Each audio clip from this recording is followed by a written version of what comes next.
Hello and welcome to today's video blog. Today we're going to give some tips on having authority in the workplace and giving the impression of confidence and building respect in the people that you're communicating to. Now there's two key things we're going to be exploring. The first is your physical, so your non-verbal communication. It's really important that your body is stating that you belong there and you're confident about being in the place that you are.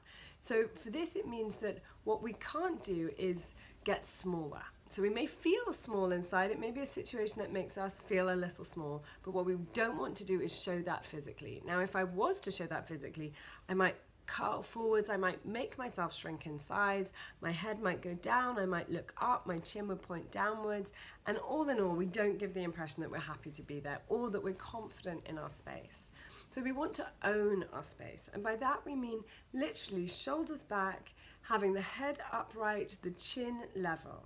And there's something about being able to use your arms in this space so they're not stuck at your sides or in your pockets or folded or defensive. They're out and they're limber and agile and moving.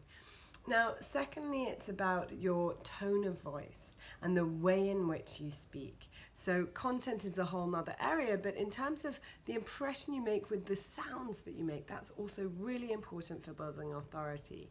And that's about using word impact, so speaking clearly and emphasizing the words that are important, using pauses, putting weight into the key ideas, and taking your time as you speak, not rushing.